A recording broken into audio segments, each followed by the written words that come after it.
So today we are looking at the full moon that is going to be happening on the 19th of August. Now, there's a huge amount that is happening in the skies. Just to actually let our viewers know that we did do some earlier transits, but the Mercury retrograde actually stumped us a little bit, and it worked very, very efficiently in the sense that our video didn't come out. So we haven't been able to publish it. So what we're going to do today is we're going to be looking at the full moon, because there's a lot happening in the skies. And then we're going to just bring to your attention some of the other things that are having a huge influence on us. But as they're having a huge influence on us, they are simultaneously bringing us messages about how we should be navigating these incredible times that we're in, and what we can do for ourselves to further our journey, to further our self-empowerment. So on that note, Thea, we know that so what I'm going to do now is, if it's okay with you, Thea, I'm going to share the chart.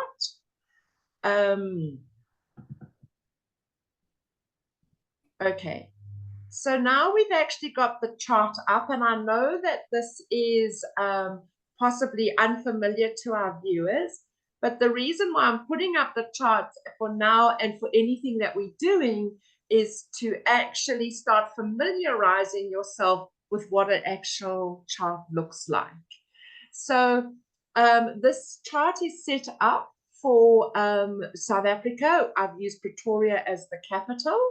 And the house positions, just a note on that, is very relevant to the place. So we're not looking at the house positions. We only look, which are these 12 segments. We are only looking at what's happening with the planets. Now, in a full moon, the sun and the moon, are you following the cursor there? Yeah. Okay. The sun and the moon are what's called opposition to each other. So the sun is at 27 degrees 15 minutes of Leo, and the moon will be at 27 degrees 15 minutes of Aquarius. This is what puts them in an exact opposition to each other, and that's when we actually do have the full moon that happens to happen at 8:26 on the 19th of August. So Thea, would you like to tell us a little bit about what does a full moon mean, and what's happening in this particular full moon? Well, a full moon, obviously, like you said, is an opposition to the sun. The moon is an opposition to the sun. And when we are generally experiencing oppositions, it is normally an eternal thing that is within. Now, we also didn't post our new moon video, no, but we did discuss the new moon video of like planting your seeds when it's new moon, and then you take it through, and now it is full moon, so it is illuminated and it's amplified, so we can now see our progress in whatever our intention was, on a personal level. Yeah, well, this Aquarius full moon, I feel there's going to be a lot of electricity in the air. You know, it's going to be like amplified, everything except for, and which we're going to get into later, all the other aspects that is happening. But Aquarius is a sign of the people. It is our communities, it's our networking, it's our technology, it's all kind, you know, that's Aquarius. It's also a bit emotionally detached moon, if I can put it like that, because Sagittarius is Aquarius is sometimes withholding the water, and that is something I've learned from you, Michelle. Like the shadow of Aquarius is withholding the water being our emotions, and that's why sometimes Aquarius comes across as being distant. Going to be a lot of electricity. What is it that's making you say that this full moon, so let's be specific, the full moon is actually going to be very electric, is what you said. Why do you say that? I say that because both the ruling planets of Aquarius, which is traditionally, it will be Saturn. In modern, it will be, and I know this is now the jargon, we said we're not going to carry on a bit, but I feel we just need to get a bit of background. And both Uranus is involved in this new moon. Yeah, there's Uranus at 27 degrees of what is it forming to the moon? It doesn't make an aspect to the moon. Oh, it's the square to the moon and to the sun. Oh, that's a Yes, T-square. it's a T-square, yes. Yeah. Which makes it even more powerful, doesn't it, Thea? So if I can just retract a little bit. First of all, when we look at the degrees that are happening in where the planets are, and the degrees are all synchronized within one or two, within a orb of each other, but these all happen to be at 27 degrees. That's called exact. And when it's exact, it's actually amplifying the power of these three energies coming together. It's amplifying the power. What's further amplifying this power is the fact that it's a super new moon. Now, a super new moon means that the moon is closer to the earth. And we all know that the moon has an effect on the water. And we all know that we are made mostly of water. And that is why the moon and the full moon has this rap that we become werewolves, because our emotions go completely off the charts. Because the moon is actually activating our emotions, but not only our emotions, our sensitivity of our emotions. So I think that that's really important. And with Uranus, so first of all, being a super new moon and with the moon being closer to the earth, it's having a stronger influence on us, right? And that stronger influence is going to be the sun in Leo, which is all about sovereignty, self-sovereignty, okay? And all about the freedom and the independence that the Aquarius brings to us. So we've got this fight between freedom, self-sovereignty. But remember, the sun in Leo is also the ruler of kings and leaders and authorities. So it's also the fight that is being electrified, that is being activated through Uranus in terms of, do I follow the leader or do I follow myself? Because the one encapsulates us and in a way imprisons us in terms of a certain belief system, and the other side sets us free. And the fact that it's forming this T-square to Uranus means that we don't really know what's going to happen, because Uranus is a planet of change, but it's unexpected. It comes out of the blue. It is very difficult for anybody to predict what happens with a Uranus, in the sense that it's usually the unforeseen, but it's quick, it's sharp, it's electric. On all things, like you said, Thea, that involves our technology, the people standing up, and so on and so forth. So, and with Uranus, sorry for me for interrupting, being no in Taurus, I would say our values as well. And our money systems. Yeah, there's a lot that's going to be shaking. Yes, it is. It is. And on that basis, but there is a lot shaking. Now, this new moon is going to, a new moon, not a new moon, a full moon. Only, I mean, it's within 3-4 days, it moves into another phase.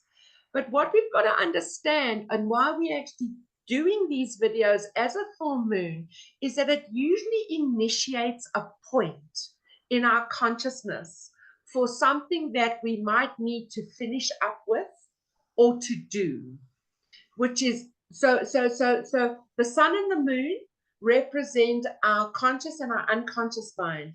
So this is about it affecting us in a way that we need to, as Thea said, we had a seed with the new moon. It's now coming to a fruition. What is it that you need to end in terms of values, beliefs, following the rules, looking more towards freedom, and so on and so forth? I hope that's a question that I think everybody needs to start asking themselves. What do you think, Thea? I think you've got a point there. It's like the full moon, it's like the full moon brings the unconscious to the conscious.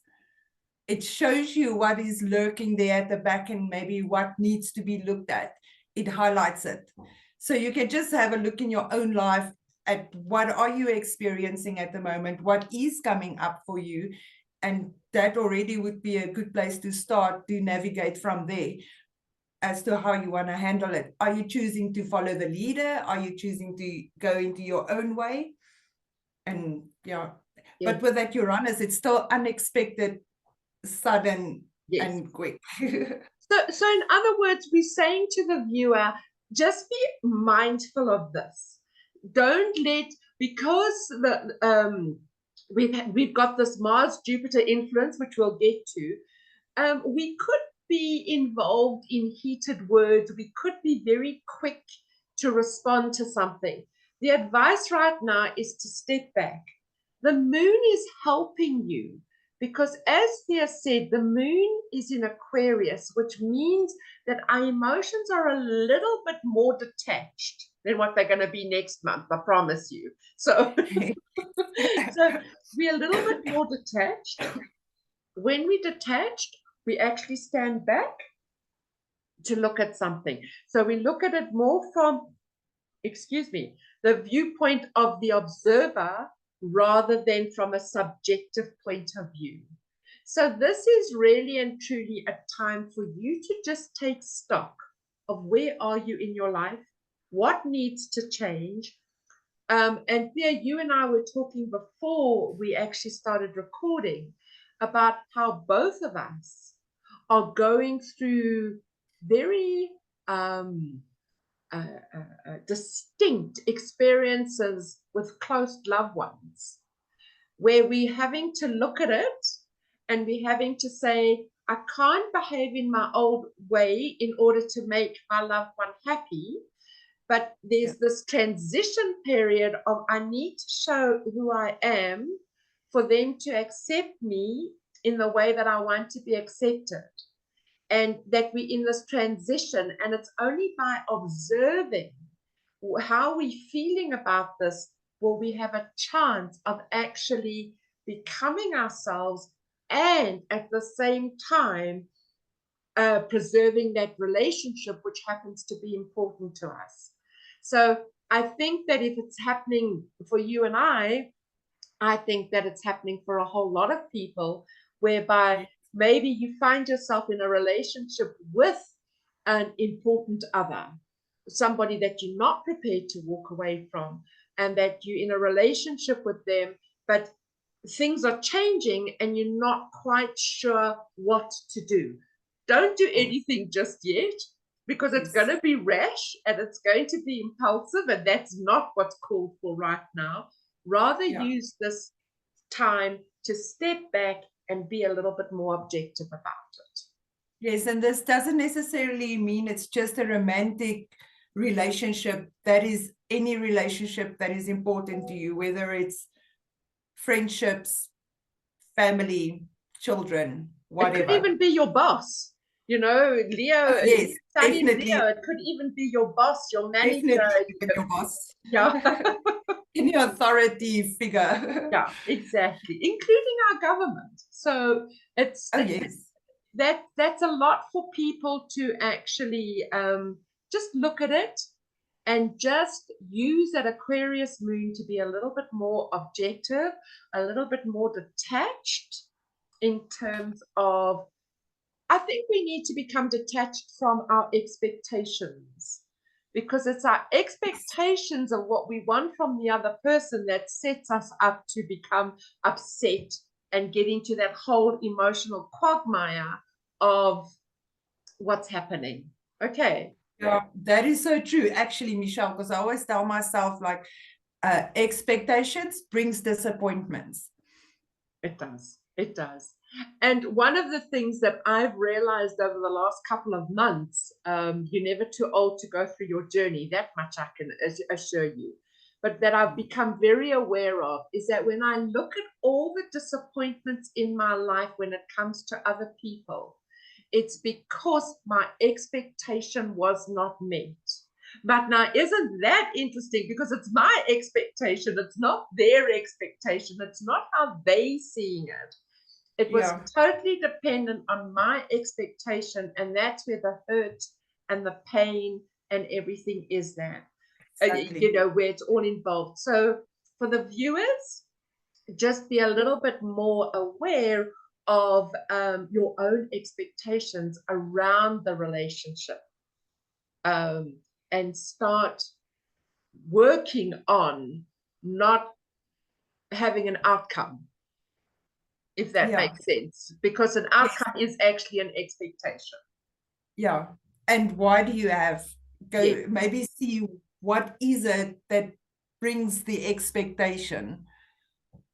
Yes, nice one, Thea. Nice one, nice one. And I think, Thea, would you like to just comment that the fact that we've got Mercury that is influencing this full moon, okay, because it's so close to the sun, would you like to elaborate a little bit on that? I would say, like, maybe our way, well, that again would bring that expectations back, because that is your mindset. Expectation can be a mindset. I think the way we think and not look, the way we think about our sovereignty and how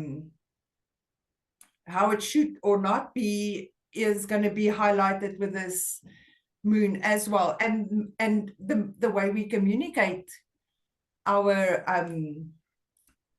expectations, or what we need from whatever the situation might be.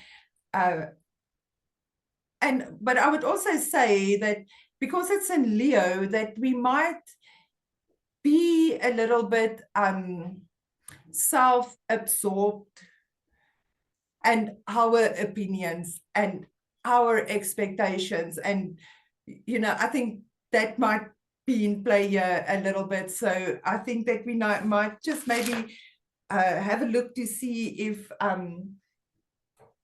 if you don't make something big out of something small. Yes. And miscommunication, because it's still retrograding, that Mercury is still retrograding, so there could still be a lot of miscommunication. The way you say something and someone else picks it up differently, or vice versa, especially with our loved ones, I feel, and authority, your authority figures, because it's still in Leo. Yes, yes. So Thea, in other words, what you're saying in a nutshell is that we must be very careful that we want to be right. We're going to express ourselves in our rightness, but that's probably not the right thing to do at the moment, because it's going to cause conflict. Stay out of the drama. Yeah, stay out of the drama. Don't say what you need to say in terms of your rightness, okay? Yeah. So there, the next thing what is happening, so this is what we've done with the T-square, and looked at the sun and the full moon and being in square to Uranus. But there you also wanted to actually look at simultaneously with this. We've also got Saturn over here. What were you bringing? No, you were bringing up Venus. Okay. There's Venus, So Jupiter we've got square. Venus, the planet of relationships, the planet of money, right, is in Virgo, and Values. it's actually in a tense aspect to Jupiter and Mars. Do you want to actually elaborate on that? Yeah, I would say definitely our values and our money and everything making us square to that Jupiter. And I would also say just like watch your words and your actions with your loved ones and within relationships, because Venus also being the planet of our relationships and our love and how we express ourselves in that regard. And Jupiter and Mars being in conjunction there, that's all want to go big and forward and quick and fast. You know, so, but it's a square, so there can be lots of outside influences, I feel, that might interfere with your relationships and things, and then where you might say things that you maybe didn't mean. Why are you saying that here? So I'm just curious. I just want us to, why are you saying and coming back to communication with that? Well, I mean, relationships for me is all about communication. Okay. You know, even if you don't say something, you're still communicating something. And Gemini is the sign of communication. Sign of communication. Yes. And Gemini is quick and fast and very, I don't, no offense to any Gemini people, because it is a little bit superficial. Okay. You know, so they're all nodding their heads here. I'm sure they do, but I must say I have met a few very deep Gemini people that's not just like superficial like that. But I mean, that's the whole chart, obviously speaking, yes, there, not just the sun. It can be very playful as well. You know, you can play with this energy as well. You just need to like put on the brakes a bit, because Jupiter and Mars, I don't think there's any brakes there. There's no brakes. And in Gemini, it's like quick, it's flying all over. It's so would you not say that perhaps, okay, so would you not say that perhaps the brakes are coming in with Saturn? Oh, yes, of course. We're having a Saturn square. So we've got the foot on the petrol and the brakes at the same time, almost. Exactly. Yeah, you know. Exactly. And which is why we're all pretty confused right now, isn't it? Very push-pull. We're doing this at the moment. It's like maybe we want to say and speak our mind and whatever, but then we get pulled back. And we're like, no. So it is a very good time to observe. I think even if you don't want to, you don't have a choice. Yeah. To just observe. Well, the thing is, you don't have to, but then you've got to actually bear the consequences of not putting on the brakes. You know? So what I want to say further to that, Thea, is that Jupiter is the planet of expansion, and it's not happy in Gemini. Mars is the planet that energizes your chart, or any planet that it comes into close proximity to. And with these two being in Gemini, the whole thing in terms of communication, and if you can remember correctly, a couple of weeks ago, our whole internet went down and there was that whole big scare and things like that. Now, Gemini happens to be ruling all of that, together with Uranus, which we've already spoken about, and Aquarius. So with this happening, and we really need to look at all aspects of communication.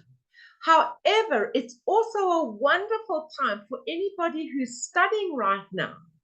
You are really, your mind is quick, it's being absorbed, it's got Saturn that's actually helping it to discipline you, to sit down, to actually learn, to actually take in knowledge, because Geminis love knowledge. They love detail. They love, yeah, all the data is something that Geminis absolutely love. So right now, perhaps you need to collect the information rather than speak it. Write the communication in your journal about how angry you are with somebody and diffuse the energy through writing rather than actually. So you're still expressing it, but you're not going to onto a full-scale attack with your loved one, okay? Yeah, which is then going to have some serious consequences. So this, you must, I think it's important for the viewer to understand that it's still important for you to express yourself, even though you're not doing it verbally. You still need to do it, maybe through the written form, maybe you record yourself, maybe you chat to yourself in the mirror or something like that. So, because that is definitely being energized. And with the square, so Thea, you've actually touched on a little bit here in terms of the applying the foot is on the pedal, this Jupiter Mars, and the foot is on the brake with the Saturn in Pisces at the same time. Now, because of the signs that this T-square is in, which is called the mutable signs. So the mutable signs are going to be those who are Gemini, Virgo, Sagittarians, and Pisces. You're going to be affected, especially if you have planets at this point in time, and you would need your chart to know this, between 15 and 18 degrees, right? Because it's hitting an important part of your chart, your individuality.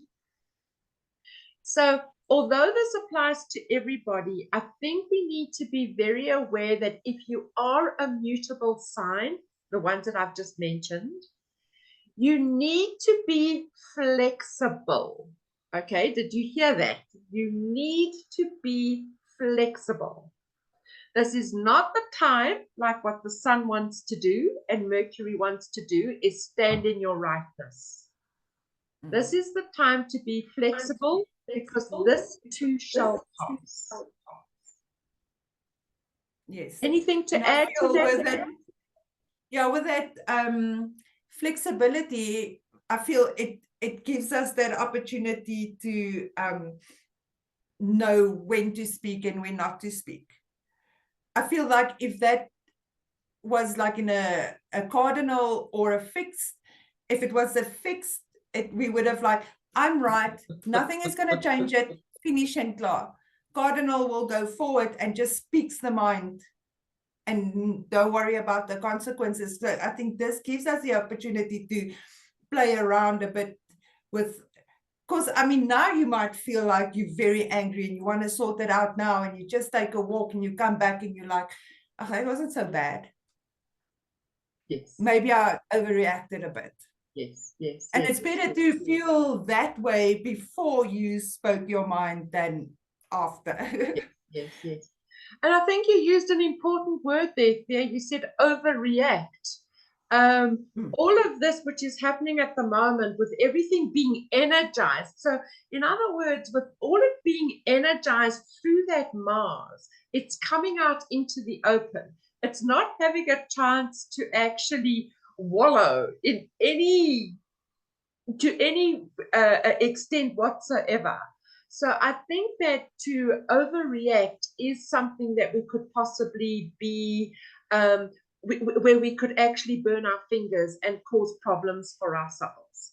So yes, especially also being mindful of that Mercury being in Leo in retrograde, that causes drama, that can make things huge. Yes. Do you think, Thea, that this is perhaps the time for viewers to ask themselves, do I like the drama? Because some people do, and they deliberately cause the drama. And I think we need to start asking ourselves the question, do I enjoy the drama? And if so, what do I get out of it? And that is all going to lead you to a point of understanding yourself a little bit better. Yes, I agree. Okay. I don't like drama. No. That's not me. Sophia, let's talk about the Jupiter. So here's Jupiter over here being energized by Mars. I'm just going to very quickly do an education. Mars is an inner planet. It's going to move quite quickly away from Jupiter. So the influence is, I'm almost going to say momentary. It's a momentary influence, and then it's going to move away. But it is a point that is being energized. Here with Saturn in Pisces at 17 degrees and Jupiter in Gemini at 17 degrees, these are in a square. And this is really, really important. Thea, take us through this. The square between Saturn and Jupiter. Jupiter and Saturn, actually, is the right way to say it. Yeah. Well, first of all, like you mentioned before, Jupiter is a planet of expansion. It wants to make everything big, and it wants to have fun, and it wants to indulge and just make everything bigger. And then we got Saturn, which is a total opposite. And Saturn restricts, Saturn contracts, Saturn says hope, whoa. You know, so it's like, that is very push-pull, should I, shouldn't I, kind of energy going, yeah. This, I feel like belief systems we might be in question. We might, and our government systems, and, you know, kind of like when we had the conjunction in, was it 2019, 2020? 2020, December 2020.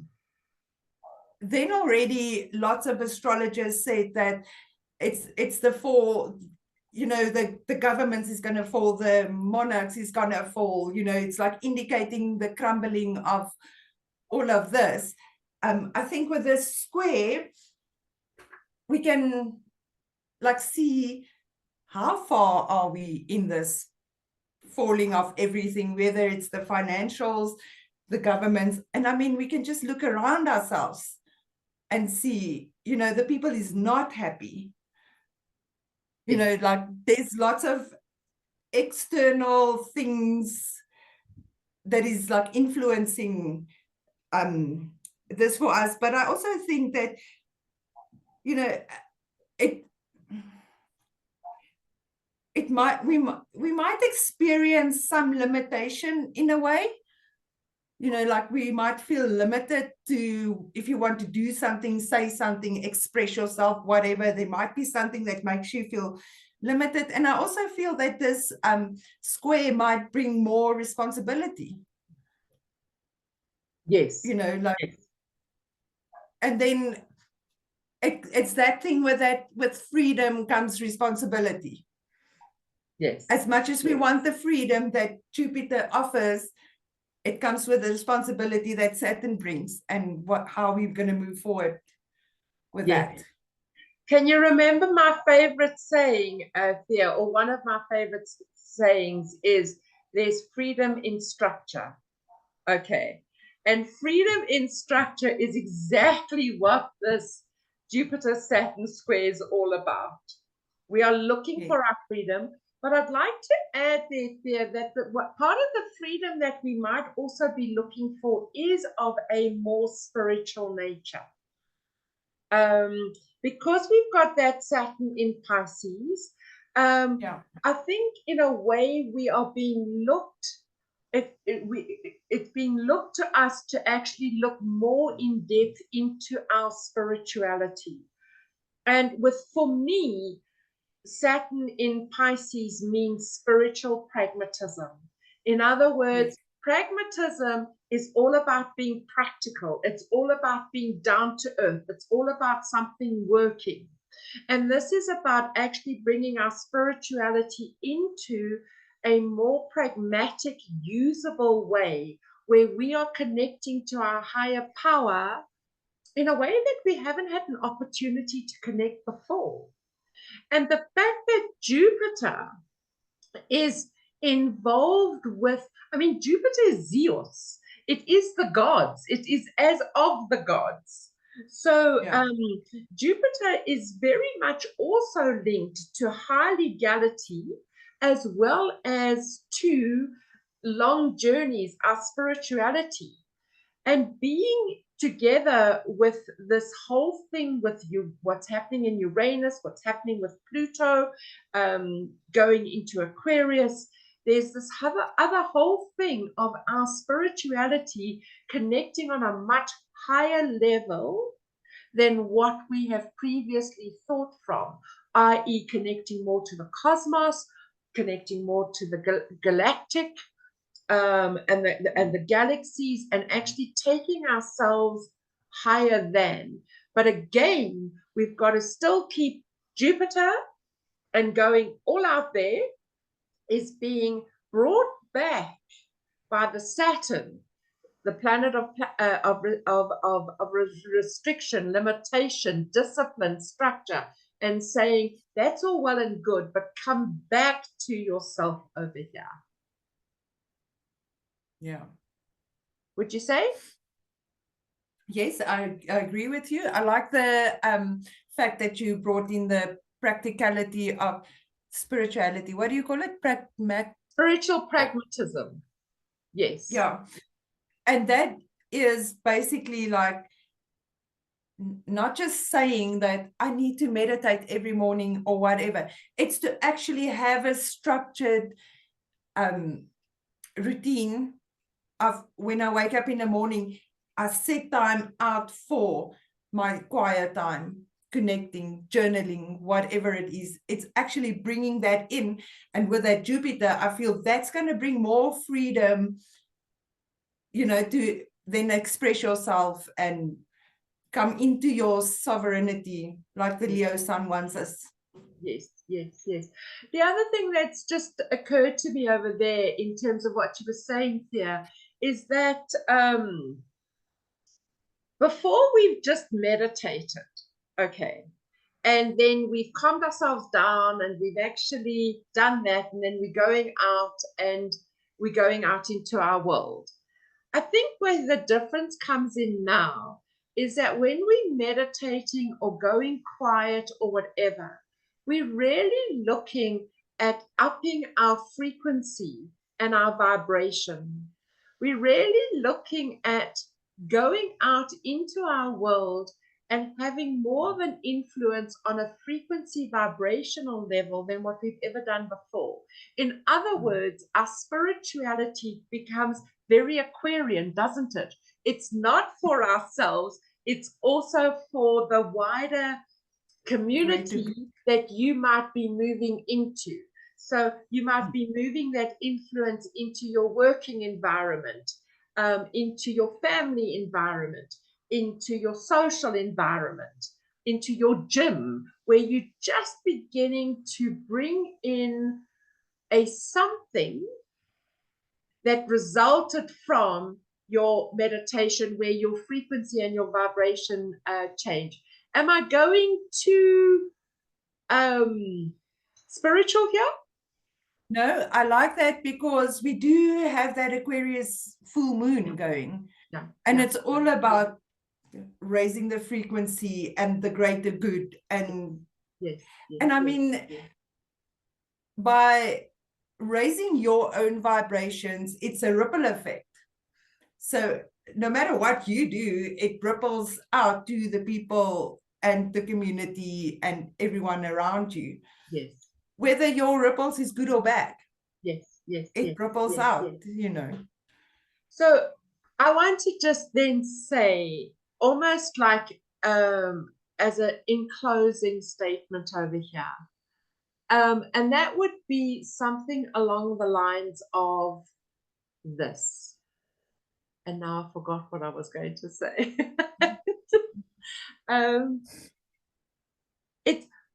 So what we've got to remember is that Pluto, and I know we haven't spoken about Pluto and we're not doing transits, but Pluto is at 0 degrees of Aquarius.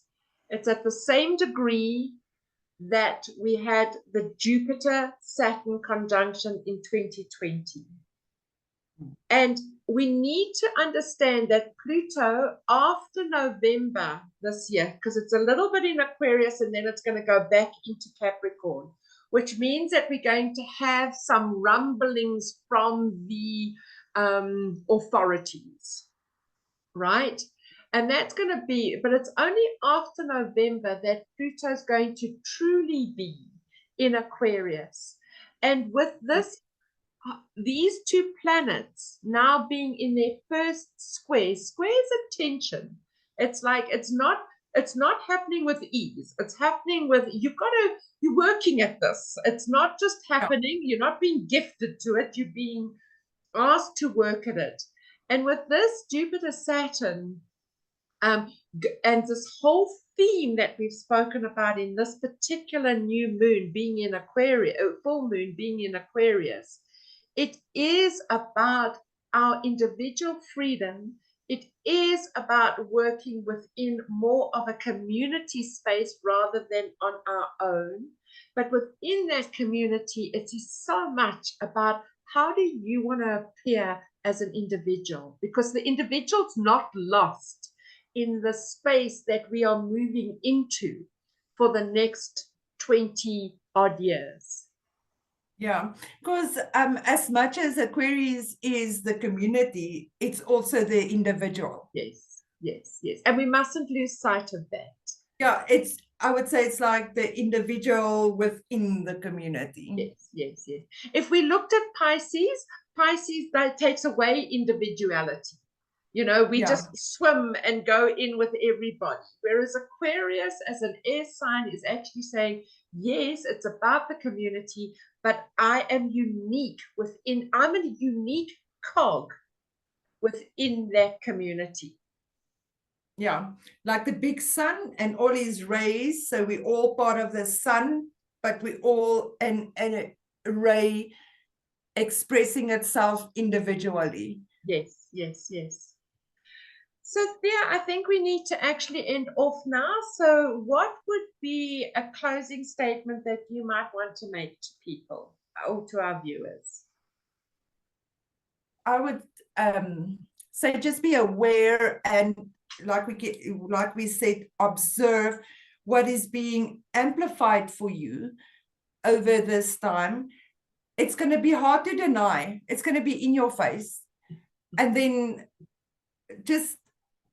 it's going to be sudden, unexpected. We've got very electric energy going here. And it's like just really to observe rather than to react to the energies and whatever is coming your way. And once you're out of this and you've got a clearer picture, because I mean, I feel this moon is going to give us a very clear picture of what is going on around us, whether it's on an individual or a collective, you know, and then just navigate. Saturn is asking us to navigate. Yes. You know, not to just, I know Jupiter and Mars wants us just to roll in, but no, Saturn asks us to navigate. Okay. The energy. Yeah. So I think what I'd like to start, so Thea's actually covered the full moon there. I think what I'd like to emphasize to the viewer is that the Jupiter-Mars conjunction is very much bringing about new ideas. The new ideas are not to be acted on just yet. You're almost brainstorming for your life for the future. Because so there's a sense of expansion. A lot of people could be feeling a restless energy with themselves at the moment, especially the fact that it's immutable. Anxiety. That there's a restlessness, there's an anxiety. Really and truly work at writing, communicating in a slightly different way. Then the Saturn is actually bringing things into focus. It's integrating the work that you're doing. But integration takes time. It doesn't just integrate like that. So we need to actually start as much as we want to start our new lives, the brakes are on because we need to integrate and stay flexible with all these new energies, especially for the second half of this year. Going forward into September, October, November, December. And next year's also not going to be a picnic in terms of the changes that we're looking at. But right now is the time that you are looking at working on your new beginnings, because in 2024, which is our current year, this is the time to actually bring certain aspects in your life into completion. Certain aspects need to be tied up, completed, you've done the work, it's there. But right now you're working on endings and and beginnings simultaneously. And that's, I mean, how exciting and how wonderful. So on that note, I'd like to finish off on that note. Yes. Okay, so goodbye to the viewers, and thank you very, very, very much for actually joining us. And please be patient with us as we build up our expertise on the YouTube channel of the Thorburn School of Astrology. Thank you and take care. Thank you, everyone. Bye.